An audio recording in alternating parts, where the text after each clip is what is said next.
to the Life's Better podcast, where we say life is so much better with God, community, and purpose. My name is Jonathan Gleason, and I'm joined today, as always, with our co-host, Josh Doolin, who enjoys waking up every single morning, kissing his wonderful wife, Emily, and a vigorous workout with Sweating to the Oldies with Richard Simmons. Richard Simmons, yes. Every morning I get up, and that is the first thing I have to do is listen to Richard Simmons. Yes, very good. We also have a special guest today with us, Joanna Tidei. And Joanna, not only do we enjoy your company, obviously you can be on the show just for that alone, but you actually represent kind of a unique and maybe almost a diminishing segment of our society. We've got people in your age group who really don't buy into the whole church model thing. You know, we talk about how life is so much better with God, community, and purpose. But so many in your generation are walking away or just not interested in the church, but that's not the case for you. I mean, if anything, I think you have doubled down when it comes to church involvement. Not only do you attend, not only do you serve, but you are in a season of life where you are committed to training up the youngest generation to know God with all their heart, to have genuine connection with other people, and to have that life of significance and purpose. And so we're going to be talking about that today. You graduated from Lindsey Wilson not that long ago. Your degree was? Christian Ministries and Human Services and Counseling. It was a double major. Okay. I read up on Lindsey Wilson because I didn't really know a whole lot about the college. Mm-hmm. It was one of those things that not until moving to the state that I even know that college existed. Same. Okay. Funny though, I always thought that when I heard the name that it was probably named after some significant woman, and it's not. It's actually named after a nephew of Catherine Wilson. Right. I think actually somewhere along the way that nephew became her stepson, and then he passed away. At least that's what your website said. Yes. It's very weird, but I think that's correct. Okay, so I just wanted to make sure that was the case, and I wanted to also check to see if you knew the history of your own school, which you seem to. Yeah, I looked it up too when I looked into the school. Was it on the website, or did you have to take a special class for that? It was on the website. Let me ask you a question then. So when you went to that website and it said history and it was kind of given some information on Catherine Wilson, did her picture profile right there, did it kind of take you by surprise? I don't remember. That was like 4 or 5 years ago. You would remember. She's got this really grumpy disposition. I know. It's one of those things that some people didn't smile back then, but I mean, it was almost like one of those scream scare things. When I saw her picture, I was like, whoa, wow, Catherine, you don't look happy. Maybe they didn't have the picture up back then because they didn't want to scare off prospective students. She's just upset because it was a second-rate school to a school very close by, and that was why she had the grumpy disposition. All right, we've got our Campbellsville alum over here talking trash. And no one cares about the school I graduated from. Like, where? Who? I don't know where that is. Well, today we want to start by playing a little game with you. We call this Hot Seat. Josh and I are just going to ask you some questions. We're going to get into some more content in a little bit, but this is just a way for us to get to know you, have some fun at the same time. So are you up for random questions? Awesome. Absolutely. None of them, at least mine, none of them are really too, scary. There's one that might be a little tougher, but for the most part, they're good. Josh, do you got some zingers in there? I don't have scary. What's your definition of a scary question? Like, I don't want that information out in public type of thing. Okay. I think I was okay, but now I'm a little scared. What's the worst crime you've ever committed? Well, knowing you, that's probably not going to be that. Jaywalking. Yeah, you're such a. My goodness, why would you admit that? Lawbreaker. We're gonna have to cut that. I'm just kidding. All right, the question I have for you is, if you could relive one moment in your life, what would that moment be? Oh goodness. Probably that moment jaywalking. Relive in a good way to experience it again, or in a way to redo it? I'm gonna let you decide. Oh goodness. I think that I would want to relive the moment that I found out I was gonna have a little sister, because I know that sounds crazy and out there, but that was such a big deal to me, and I don't remember how it felt to find out that I was gonna have a younger sister. And I love my younger brother too, but I grew up in a family with a lot of boys, so finding out that I was going to have a sister was amazing. I would relive that. So you do remember the feeling, like there was excitement, but you don't really the whole experience is just kind of like maybe a little gray. Yeah, I was pretty young, and I remember praying for a sister, but the actual moment when I found out that I was going to get one was, lost somewhere in that. So I would like to go back and relive that. Do you feel like the same excitement now, though? Like when you think of Mary, you're like, oh, yes. Yeah, actually, yes. Good. Yes, Mary is one of my best friends, so That's I great. have That's great. always cherished her. Mary's like shedding a tear right now somewhere. Probably not. She's listening laughing. to this. Or like, Gross. That's more like it. Joanna, stop being so gross. All right, Josh, what do you got? All right, so you've mentioned your brothers used to convince you of things that weren't necessarily true. So my question is, what is the funniest thing that you've been convinced of before? Because of gullibility, maybe.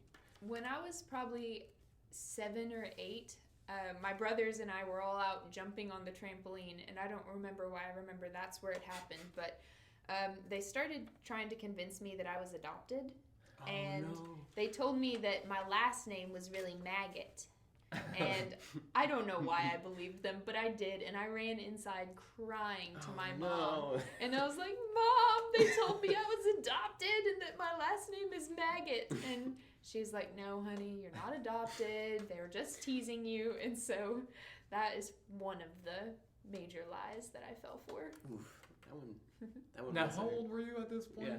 Probably like, like 7 or 8. yesterday, I was worried that she was in high school and you were just going through one of those moments. Yeah. Okay. All right, I've got another one here. If you could have one wish, can't wish for more wishes, what would it be? It's one of my favorite questions to ask people. Oh, man. One wish. Ooh, probably that I could have access. No, I can already have access to every book in the world. That's a terrible wish. Amazon. Audible. Yeah. They'll take care of you. Exactly. Yeah, I guess you got me there because I was going to wish for all the books in the world, but I can have access to them all through You just my want to be phone. Belle from Beauty and the Beast, then. Exactly. Yeah, that's my one wish. I just want to be Belle. Minus okay. maybe the Beast. Just skip to the end when he's a prince again. Minus the obligation to marry somebody that I don't, really know. Yeah. Aside from that. Now, are you referencing the Beast there or Gaston? Both, I guess. Okay. Yeah. Come to think of it. She knew Gaston but didn't want to marry him, and she didn't know the Beast but ended up wanting to marry him. So I just want to be left alone with my books. Okay. That sounds lonely, but okay. She would lock herself in the castle. Exactly. For any single guys out there, if you were interested in Joanna, clearly she's not interested in you. Yeah. Unless it comes with lots of books. Yeah, do you have a and castle? plenty of alone time. All right.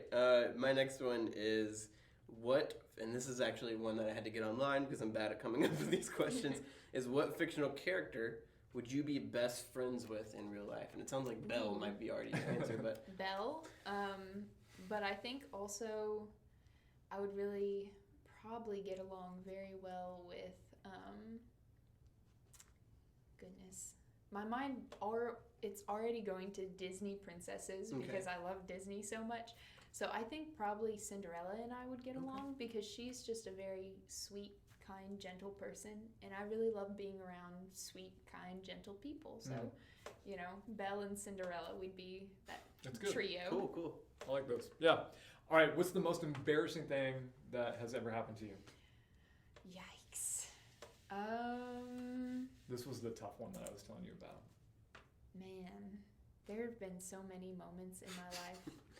I think I repressed most of them, so I'm not sure I can remember all of the good ones, but when I was probably, I don't even know how old I was, when I was maybe 9, I was on a boys and girls basketball team through Upward Sports, and I don't know what was wrong with my 9-year-old brain, but I got into attack mode with the aggression, and we were scrimmaging and stuff, and I went and actually jumped on a boy and grabbed him to try and get the basketball, and so I just for a moment as a 9-year-old, made a very embarrassing mistake and just tackled this guy. And I realize now you don't tackle people in basketball, but at the time it seemed like just what I needed to do to get the ball. And so looking back, I'm very embarrassed by that. Well, I've already used up this joke. I was going to make another joke about Lindsey Wilson just not being as good as Campbellsville. But my real question with this is less fun. But what was it that you liked most about Lindsey Wilson? Because in all honesty, if I have to admit this to myself, they're very similar schools. Yeah. What did you like most? Because I know there are just unique things about our schools that people might not know about. I really loved the community there. From the first moment you step on campus, you realize that it's a tight-knit place. It's a really small campus. There's a small student body, and eventually everybody kind of knows everybody. And to me, that was really special because I got to see people that I knew and loved every day just walking to class and in the cafeteria. And life is better with community. Yeah. Exactly. Life is so much better with community. There you go. All right, last question I've got for you, and this is going to kind of lead us into some of the more content that we're going to be sharing. When it comes to podcasts, Josh and I have talked about how there's certain genres of podcast, and we've kind of put them in two categories. You've got the conversational-driven podcast, and then you've got the content-driven podcast. Which are you a fan of? Are you interested in, hey, just kind of the chat, hey, we'll see what we talk about, or, hey, give me the information on psychology that I want, or on leadership, whatever it might be? I have to be honest, I should probably say like the chatting kind, because that's kind of what we've got going on here, this conversation. But I really like when there's just one person giving me content, because I usually go and find podcasts that talk about a subject that I want to learn more about. So when I'm looking for that, then I go to those content ones. But there are times when I just, want to have some fun, and so I'll go and find a conversational podcast and listen to what they come up with. No, that sounds good. In fact, we're trying to do a little bit of both. The last time, the first podcast we did, it was more content driven. Today's more conversational in nature, and so we're going to try to offer both. I know, Josh, you're more of a fan of the conversation. I am right there with you, Joanna. Give me the information I want. Feed my mind and my intelligence, whatever it is that I'm working on that I need some information on. So we're going to go and move into more content right now. Again, this podcast is really focused on helping people discover God's love in a unique way, looking at how we can have more community and purpose in our life. And so for you, I know at some point for any Christian, it gets to the point where, okay, our faith becomes really ours and not just our parents. And so when did your commitment to God really become yours? I would say probably when I was about 13 or 14. And I don't think there was a catalyst. I just, at that age, started really thinking, I'm not doing much to actually own my faith. I'm just kind of going to church and, letting my parents lead me there, which was good. But that was the age where I realized I need to take some responsibility. And so I kind of took responsibility for getting to know God and was like, all right, so, I'm going to find out about this God that I'm actually committed to serving. And I would say that's about the age when it started to click.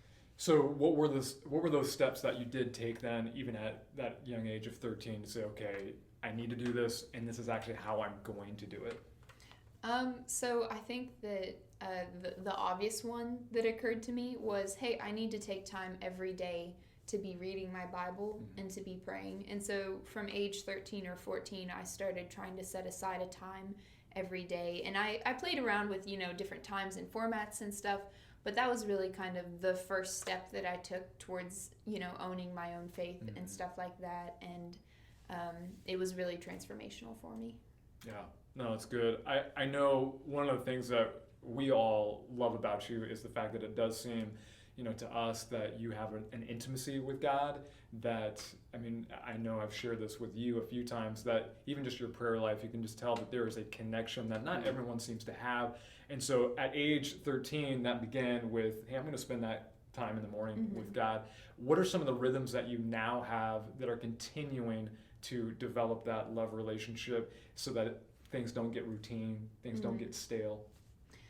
Well, I would say that I've continued that quiet time, just me and God, and that's only grown over the years, and it's become one of the most life-giving parts of my day, and that's really where I get charged up to be able to carry out the rest of my day. But I've also added memorizing scripture, because to me, just having things constantly in my mind is what helps me to focus on them and to live them out. And so it's been really good to not only have that quiet time, but to memorize scripture throughout the day. I'll pick a verse and just work on it and think of it whenever I can, and that's really helps to kind of get it ingrained. And then also I would say, like, my community life with church, I've had a lot of really good Christians who have poured into me, and I've gotten to pour into them.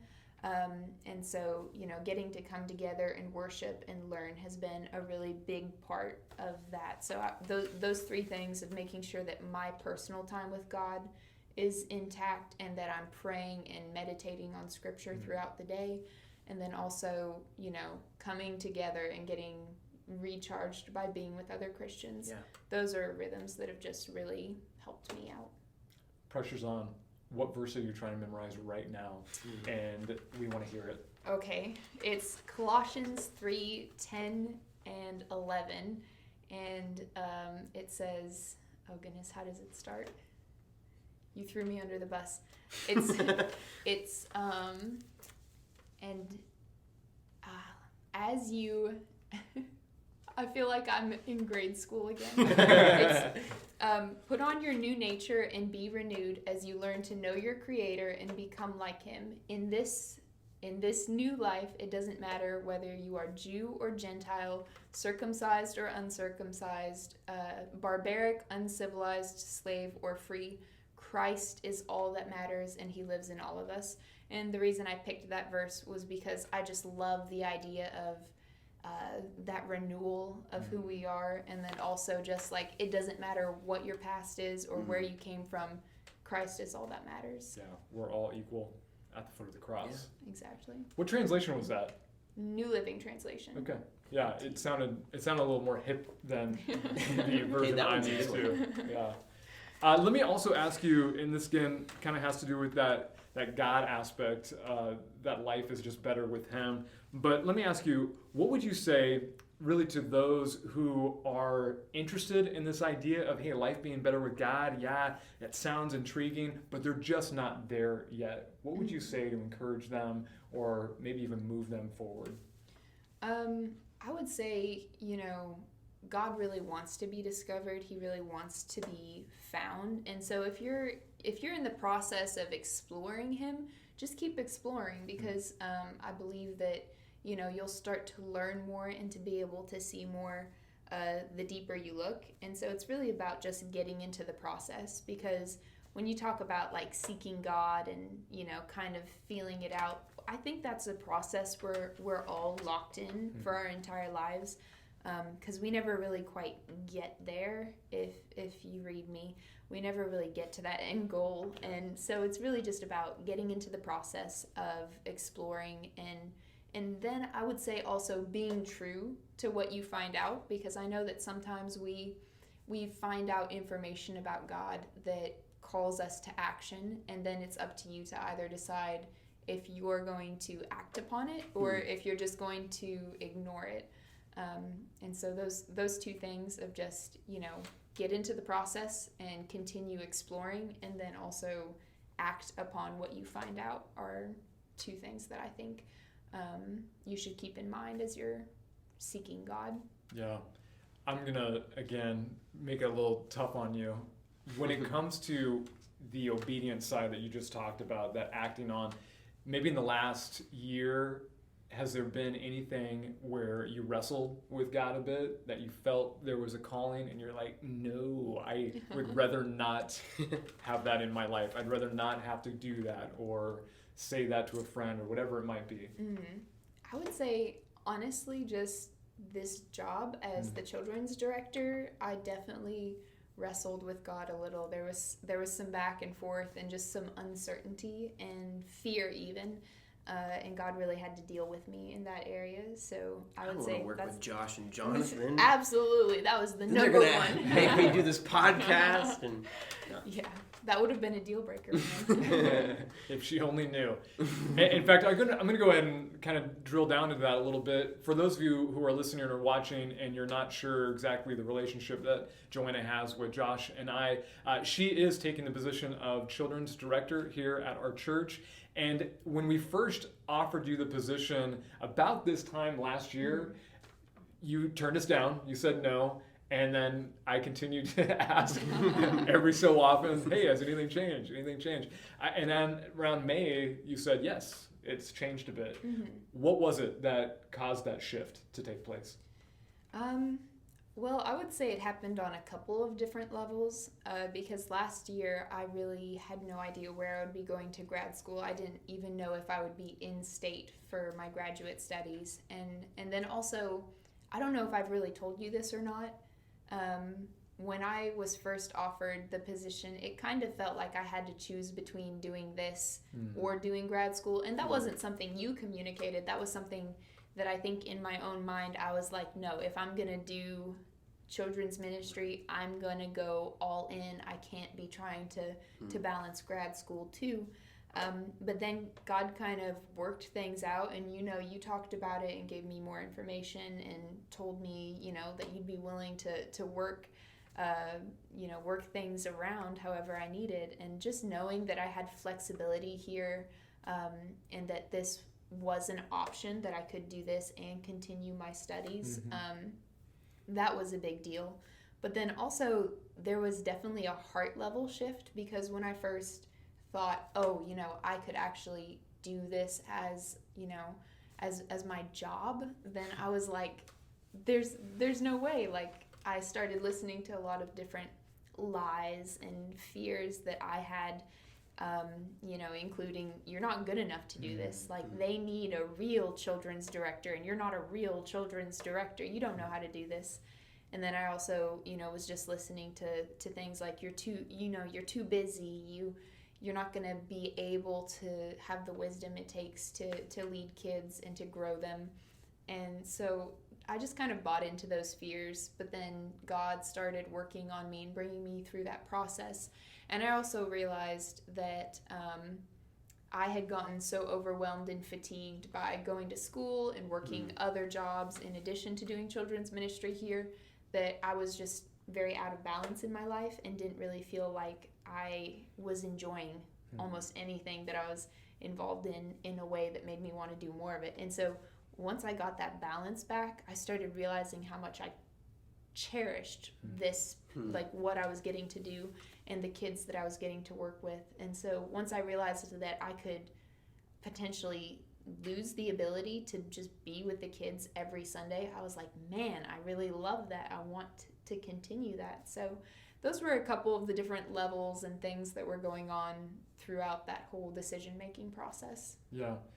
I'm just going back to silencing some of the lies. I think for all of us, even when it comes to pursuing community and purpose, there's just so much negative chatter that we have in our thoughts and our minds. And sometimes it's just a matter of, I'm just feeling more comfortable on my couch. I don't want to engage in community.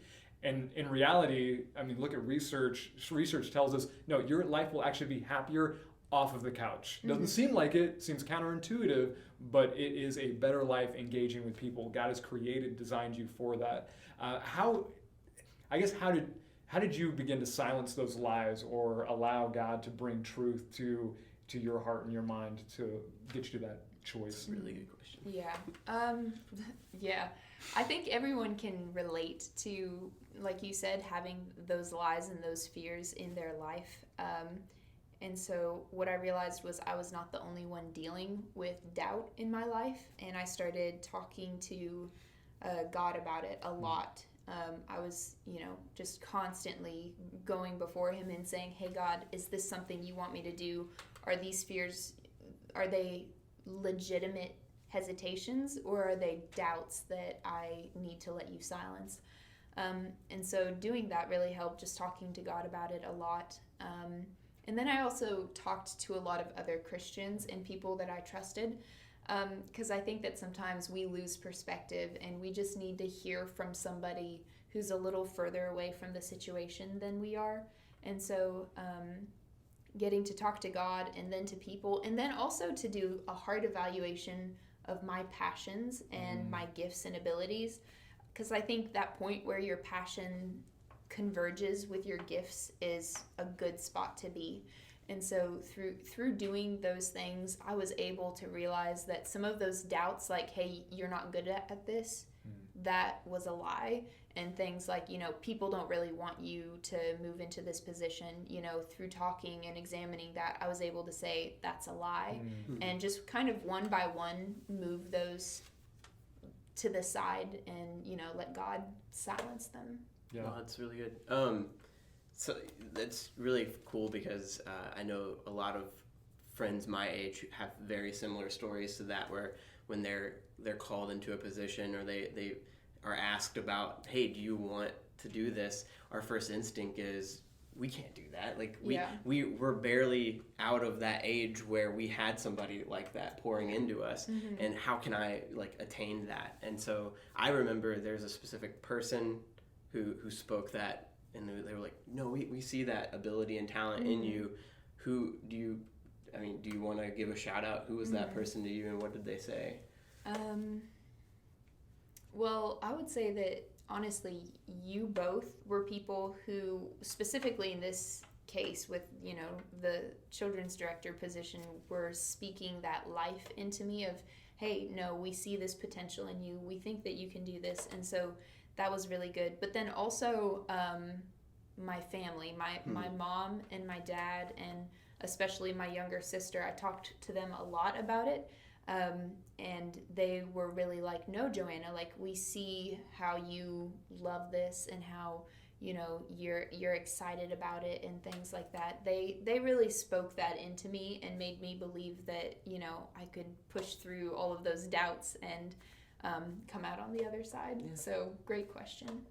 What would you tell somebody who's listening and they're at that point where they're not sure? Is this something that God's calling me to? Is this something that is going to make my life worse? Maybe it's children's ministry. Maybe it's they've been thinking about getting involved in children's ministry, but man, they've seen some preschoolers and they're like, no, I don't want to have to deal with that. What would you say to anyone who's at that point where they're not sure, but they feel as though God might be leading them to doing some sort of ministry service in the church or even outside the church? My advice would be just to jump into it, because until you try something out, you don't really know if you're gonna like it or not. And once you jump in, I would say you'll definitely know for sure. If the idea of working, say with nursery kids just makes you absolutely die inside, then that might not be the area for you, but maybe elementary is. Or, I think that you can rest on this verse from Philippians 2:13 that says God's working in you, giving you the desire and the power to do what pleases him. And so just give it a try new things, but then also know God is going to give you both the desire and the ability to do what he wants you to do. So have that balance there. Yes, I'm willing to try new things, and I want to get involved, and then also know that if he's really calling you to that, then he's going to give you the ability to do it. Even if you have to change a lot of stinky diapers in nursery, he'll give you that ability. If you run away, he'll send a whale. Yeah. Yeah. That's hopefully not going to be the case. But let me ask you this. You've been here for over a decade at our church. You've served much of that time. What has been the best experience of being a part of ACC? That is such a hard question. Why would you ask me that? You know what? To her credit, actually, you know what? It's not to your credit. I actually gave you this question ahead of time, so this one you should know. Yeah, I should, but it's so hard, man. And you did give it to me ahead of time. I was kind of hoping you wouldn't ask it though, because sorry, it's there. Because there's been so many just wonderful experiences, and I would just say being part of this body of believers has been the greatest experience. But if I was to point to one specific one. Yeah. That was really transformational, it would probably be getting to go with the Honduras mission team and getting just to go over there and work with the kids in Honduras and stuff, that was really, really transformational for me because I just had never been out of the country before. And so getting to do that with a group of people who were so passionate about it really just kind of awakened that part of me that wants to get out there and to do ministry in a major way. So that was probably one of the greatest experiences. How many times have you gone on that trip? I think 3. Okay. 3. Josh, how many times have you gone on that trip? With our church only once, but to Honduras like 9 times. Wow, Oh, is that yikes. right? I had no idea. Yeah. That's wild. And that's also where you met or at least fell in love with your Uh-huh. wonderful wife. Yeah. Yeah. Yeah. We started talking, went on a mission trip, and then came back and we're like, yeah, we should probably date. That's awesome. So have you ever gone in those 3 times and thought maybe there was a match made for yourself? No? Nope. Not your story yet. Okay. Yeah. That'll be trip number 4. There we go. There we go. That's why I'm going to go next year. She's going to start praying about it right now. But only if there's a lot of books involved. Yeah. So let me shift this a little bit and just kind of talk about purpose in general. Everyone, at least when it comes to kind of the Christian mindset, realizes, hey, you only have one life. And this is the life that you get to live. Obviously, there is eternity with God, but we want to make this life count. And so my question to you is, how would you describe your purpose and how you're making your life count, particularly when it comes to even this role here as our children's director? Well, I think that I've been praying about this since I was about 10 or 11, and I can't really, put a pin in the moment that I started thinking about purpose. But I realized that this life is really, really temporal. And I was like, all right, so I want to do something that's going to make a difference in eternity. And I think at some point everybody has that realization that you want to make a lasting impact. And so I started just thinking, what can I do now that is going to make the biggest impact into eternity? And I realized that it's loving God, because I think everybody's purpose starts with a relationship with God. And so the number one aspect of my purpose is just to dig into that relationship with God and get to know him better. And then the second dimension for me became making disciples and just being able to, show people how amazing God is. Because once you come to love him, you want to share that love. It's just natural. And so I wanted to be able to not just make, not just show people how much, how amazing he is and how much they should love him, but then also help them realize that they can do the same for others. And so I just became passionate about disciples who make disciples who make disciples. And that was really the driving force behind my decisions throughout high school and college to get really involved with ministry, just because, once you're deepening your relationship with God, it's natural for there to be an outpouring. And so that's what I wanted. And so I realized that making disciples is very, very significant. And I was involved in children's ministry here before I had that epiphany. But then afterwards, it just took on a whole new dimension when I realized that I got to have a hand in shaping just the eternity of these kids. And so I think that's just one of the greatest gifts that I've been given, is the knowledge that my purpose has to do with shaping younger believers, whether they're kids or teens.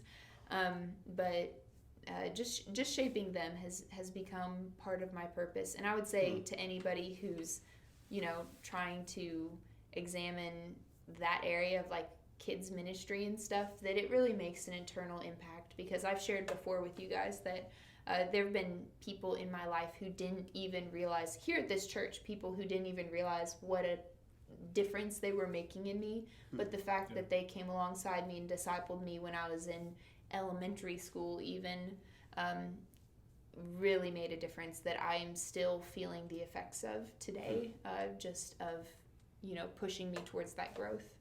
Yeah.